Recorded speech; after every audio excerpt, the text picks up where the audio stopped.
ছুটি এবং অভির মধ্যে যে 1 বছরের বিয়ের চুক্তি ডিল হয়েছে, সমস্ত কিছু জেলখানায় গিয়ে ছুটি তার বাবাকে বলে দিয়েছে, যা শুনে তার বাবা পুরোই চমকে যায়। তো ভিউয়ার্স, তাহলে কি হতে চলেছে সম্পূর্ণ আপডেটটি জানতে হলে অবশ্যই শেষ পর্যন্ত দেখতে হবে। বিস্তারিত জানতে ভিডিওতে একটি লাইক দিয়ে চ্যানেলটি সাবস্ক্রাইব করে সম্পূর্ণ ভিডিওটি দেখতে থাকুন।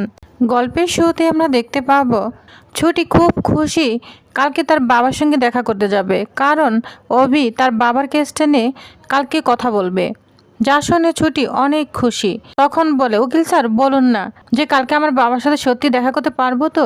থ্যাংক ইউ, মন থেকে বলছি। কালকে কতদিন পর বাবার সঙ্গে দেখা হবে, আমি না আপনাকে বোঝাতে পারবো না যে আমি কতটা খুশি। আপনি শুয়ে পড়ুন, আমি আপনাকে আর বিরক্ত করব না। Thank you. এটা বলে ছুটি শুতে যায়। তখন অভি মনে মনে বলতে থাকে, বাবার কাছে যাবে বলে এত এক্সাইটেড। তখন ছুটি বলে গুড নাইট। তখন অভিও গুড নাইট বলে শুয়ে পড়ে। পরদিন সকালে আমরা দেখতে পাবো ছুটি পূজার কাজ শেষ করে কপালে সিঁদুর দিয়ে বলতে থাকে, ঠাকুর আজকে যেন সব ভালো ভালোই হয়, আজকে আমি আমার বাবার সাথে দেখা করব, এটা বলে প্রার্থনা করতে থাকে। আর তখন উকিল স্যারকে ডাকতে থাকে। এদিকে অভি তো ওঘরে ঘুমোচ্ছে। ছুটি ডাকছে, উকিল স্যার, কিন্তু উকিল স্যার তো কোনো কথাই শুনছে না, অঘরে ঘুমাচ্ছে। এই পাশ থেকে ডাকে ওই পাশে শুয়ে পড়ছে, ওই পাশ থেকে ডাকলে এই পাশে শুয়ে পড়ছে, এরকম করতে থাকে। কিছুতেই অভি উঠছে না। তখন রাগান্বিত হয়ে যায় ছুটি, বলছে বিরক্তিকর, একদম ভালো লাগে না, কি যে করি। আচ্ছা কফি নিয়ে আসি, ব্ল্যাক কফি চিনি ছাড়া। এত সকাল দ্বিতীয় জেনে যে কিভাবে খাই বুঝতে পারি না, এজন্যই তো ওনার মুখ দিয়ে কখনোই মিষ্টি কথা বের হয় না। যাই হোক, আমি বরং কফি নিয়ে আসি। এই বলে কফি আনতে যায় ছুটি। কফি নিয়ে এসে আবারও সে উকিল স্যার বলে ডাকতে থাকে, কিন্তু উকিল স্যার কিছুতেই উঠছে না। তখন বলে, দাঁড়ান, আপনাকে উঠানোর জন্য আমার একটা ব্যবস্থা খুব ভালো করে জানা আছে। এসিটা বন্ধ করে দিব, ঠিক উঠে পড়বেন।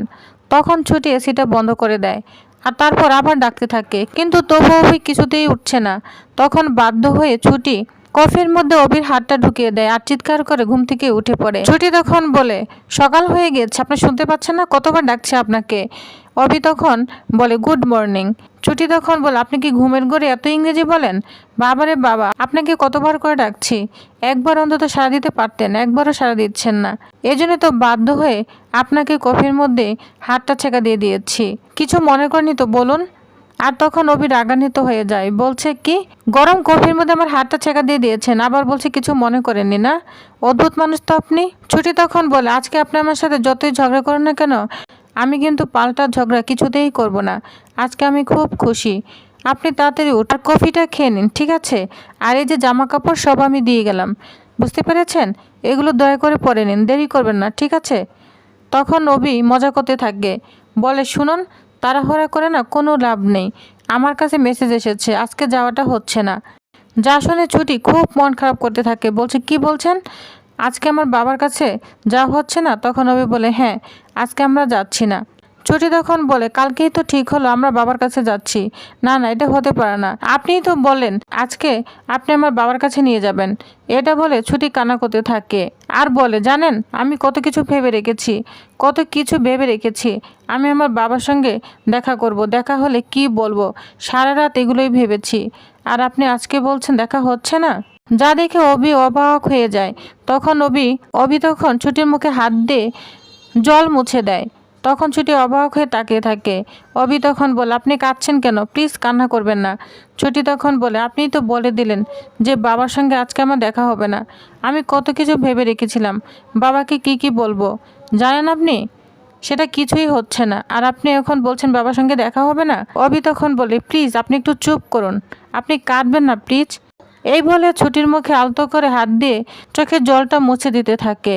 আর তখন অভি বলে, আচ্ছা আপনি কি বলুন তো, আপনি গরম কফির মধ্যে সকাল সকাল আমার আঙ্গুলটা চুবিয়ে দিয়ে মজা করতে পারেন, তাহলে আমি কি এটুকু মজা করতে পারি না?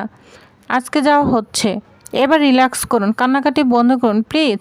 এজন্যই বলি যে আপনার ব্রেনটা এখনও ডেভেলপ করিনি। ছুটি তখন বলে, সত্যি বলছেন আমরা বাবার কাছে যাচ্ছি? 3 সত্যি বলুন। তখন অভি বলে, বুঝতে পারছি না 3 সত্যি মানে কি? ছুটি তখন বলে, আমাকে 3 বার সত্যি বলতে হবে, বুঝতে পেরেছেন? অভি তখন বলে, 3 বার সত্যি বললে সত্যি হবে? আর আমি যে মুখে বলছি এটা সত্যি হবে না, তাই তো? যা শুনে ছুটি বলে, আপনি যা বলার তাই বলুন, কিন্তু আগে বলুন না 3 সত্যি, সেসব প্রশ্নের উত্তর আমি পরে দিব। তখন অভি বলে, ঠিক আছে 3 সত্যি বলছি, আজকে আপনার বাবার সাথে দেখা হচ্ছে, হয়েছে এবার? তখন ছুটি অনেক খুশি হয়ে যায়। তখন ছুটি অবিকে বলে, আপনাকে একটা কথা বলবো উকিল স্যার, আপনাকে অনুরোধ করছি দয়া করে আমার বাবাকে নিয়ে এরকম কোনো মজা করবেন না। কারণ যখন আমি অথৈ সমুদ্রের মধ্যে পড়েছি না, সবসময় আমার বাবা 2 হাত দিয়ে টেনে বুকে আগলে নিয়েছে। আজকে যা করেছি, যতটুকু করতে পেরেছি, সবটুকু আমার বাবার জন্য। আমি জানি বাবার সঙ্গে আমার কোনো রক্তের সম্পর্ক নেই, কিন্তু যে সম্পর্ক আছে তা রক্তের সম্পর্ক থেকেও বেশি। শুধুমাত্র আমার বাবার জন্য এই নকল বিয়েতে আমি জড়িয়েছি, তা না হলে কখনোই জড়াতাম না। আমাদের আশ্রয়বাড়িটাও বন্ধ হয়ে গিয়েছে। সব মানুষ তাদের মাথা থেকে ছাদটা হারিয়ে ফেলেছে। তখন নবী বলে, চুপ করুন, আমি সবটাই বুঝতে পেরেছি। আমার কথার জন্য আপনার যদি খারাপ লাগে আমি সরি বলছি। আপনাকে আমি হার্ট করতে চাই না, প্লিজ এখন একটু হাসুন। এতদিন পর আপনি আপনার বাবার সঙ্গে দেখা করতে যাবেন, এরকম ফেস নিয়ে যাবেন? ভালো লাগবে আপনার বাবার? যে আমার মা কি কথা বলে না, চিৎকাদনি। তখন ছুটি বলে, কি আপনি আমাকে চিৎকাদনি বললেন? তখন বলে, হ্যাঁ, আপনিও তো আমাকে অনেক সময় অনেক কিছু বলেন, গুমড়োমুখ অনেক কিছু বলেন, তাহলে আমি কি এটুকু বলতে পারি না? এই নিয়ে দুজনে দুষ্টু মিষ্টি ঝগড়া করতে থাকে। অভি তখন বলে, আচ্ছা এসিটা কে বন্ধ করেছে? ছুটি তখন সুর পাল্টে ফেলে, বলছে আমি তো জানি না। অভি তখন বলে, দাঁড়ান, আমি কিন্তু ফিঙ্গারপ্রিন্ট চেক করে বুঝতে পারবো এই রিমোটটা কে বন্ধ করেছে। মিথ্যে কথা আর বলবেন না, এই এসিটা আপনি বন্ধ করেছেন। এদিকে নাস্তা টেবিলে ছুটি খুব সুন্দর করে সবার জন্য নাস্তা সাজাচ্ছে। মনটা তার অনেক খুশি। শিখা বলে, কি ব্যাপার বৌদি, তোমাকে আজকে তো খুশি খুশি লাগছে কেন? তখন এখানে রিহান চলে আসে। রিহানকে শিখা বলে, রিহানদা দেখো না, বৌদিকে না আজকে খুব খুশি খুশি লাগছে। রিহানদা বলে, হ্যাঁ মনে হয় খুব সুন্দর রোমান্টিক নাইট কেটেছে, এজন্যই খুশি। তখন ছুটি বলে, না না তেমন কিছু নয়। তখন এখানে অভি চলে আসে, বলছে, ছুটি তুমি নানা করছো কেন? হ্যাঁ অবশ্যই আমরা খুব রোমান্টিক নাইট করেছি, আমাদের খুব সুন্দর রোমান্টিক রাতটা কেটেছে কালকে, তুমি কেন লুকাচ্ছ? এগুলো লুকানোর কিছু নেই, বুঝতে পেরেছ? এগুলো আড়াল থেকে ঠাম্মি আর অভির বাবা সব শুনছে আর রাগান্বিত হচ্ছে। এদিকে ঠাম্মি তো বৌমা বৌমা বলে চিৎকার করছে। ঈশাও চলে এসেছে, মা মা বলে চিৎকার করছে নাস্তা দিতে। তখনই অভির মা চলে এসেছে, বলছে, এই তো আমি চলে এসেছি। অভির বাবা বলে, কি ব্যাপার, তোমার তো দেরি হলো কেন? আর তুমি কার জন্য টিফিন বক্স নিয়ে এসেছো? তখন বলে, বলছি দাঁড়াও, ছুটি মার জন্য নিয়ে এসেছি, কারণ অভি আর ছুটি আজকে একসঙ্গেই ওরা অফিসে যাবে। যা শুনে অবাক হয়ে যায় অভির বাবা, বলছে, কি ওরা প্রতিদিন এখন একসঙ্গে যাবে? তখন বলে, স্বামী স্ত্রী যেতেই পারে, অসুবিধার কি রয়েছে? ঠাম্মি তখন অভির মাকে বলে, বৌমা তুমি বাইরের মেয়ের জন্য টিফিন প্যাক করেছো, আর কালকে যে পরিমা না খেয়ে গেল, ওর জন্য কি তুমি টিফিন প্যাক করেছো? ওর জন্য তোমার কোনো খেয়ালই নেই। অভি তখন বলে, ঠাম্মি ইতিহাসের পাতা উল্টে ফেলো। যা শুনে ঠাম্মি আরও রাগান্বিত হতে থাকে। ছুটি কন্ট্রোল করার চেষ্টা করে, বলছে, ঠাম্মি না না কিচ্ছু বলিনি। আচ্ছা তুমি কোনো কথা বলো না, আমাদের দেরি হয়ে যাচ্ছে, চলো। এটা বলে ছুটি অভিকে নিয়ে ওইখান থেকে তাড়াতাড়ি বেরিয়ে পড়ে এবং ছুটির ব্যাগ টিফিন বক্স সব অভি নেয়। যা দেখে ঠাম্মি অভির বাবা ঈশা অনেক রাগান্বিত হতে থাকে।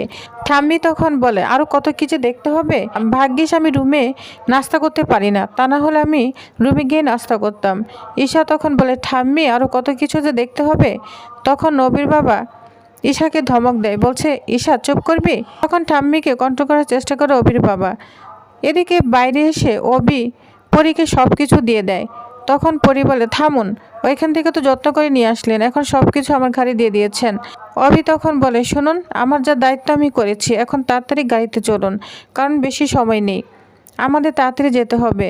ছুটি তখন বলে, না না আমি আপনার এই দামি গাড়িতে যাব না, দামি গাড়িতে যাওয়ার অভ্যাস করতে চাই না, আমার স্কুটার রয়েছে। অভি তখন বলে, তর্ক করবেন না, কারণ এই স্কুটার থেকে আমার এই গাড়ি আগে যাবে। ছুটি তখন বলে, আজকে আমি প্রমাণ করে দিব কচ্ছপ আর খরগোশের গল্পের মতো, দেখি কে কচ্ছপ আর কে খরগোশ হয়। এই বলে ছুটি স্কুটি নিয়ে একদম চলে যায়, অভির কোনো কথাই শোনে না। অভি রাগান্বিত হয়ে পরে গাড়ি নিয়ে একাই চলে যায়। এদিকে এসা বারবার ঝুমকিকে ফোন দিচ্ছে। ঝুমকি রাগান্বিত হয়ে কিছুতেই ফোন তুলছে না, কারণ ঝুমকি রুমার সাথে কবে সবে দেখা করছে। রুমা তাকে কন্ট্রোল করার চেষ্টা করছে, বলছে, ফোনটা তুলো, দরকারে তো হতে পারে। কিন্তু চুমকি বলে, না না কিছুতেই ফোন ধরবো না। রুমা তখন বলে, এটাই তোমার সমস্যা, তোমার মাথা একদম গরম, এর জন্যই তুমি কোনো কাজে সাফল্য হতে পারো না। শোনো, এবার মন দিয়ে আমার কথা শোনো, আমাদের এমন প্ল্যান করতে হবে যাতে ছুটিকে ওই বাড়ি থেকে চিরদিনের জন্য তাড়িয়ে দেয়, ছুটি আর কখনো ওই বাড়িতে ঢুকতে না পারে।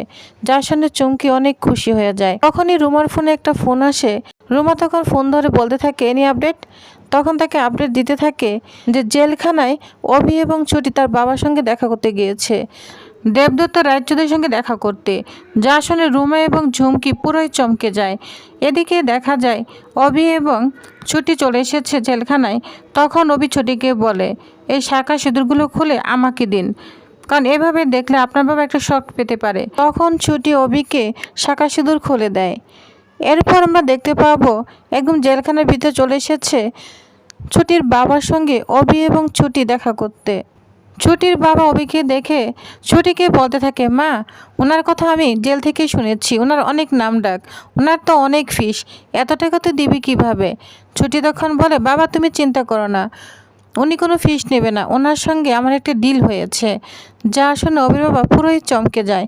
তো ভিউয়ার্স, তাহলে আপনাদের কি মনে হচ্ছে এবার ছুটি কি সমস্ত কিছু তার বাবাকে খুলে বলবে 1 বছরের চুক্তির বিয়ে সম্পর্কে? তো কি হতে চলেছে নেক্সট আপডেটে জানতে অবশ্যই আমার সাথেই থাকুন। ধন্যবাদ।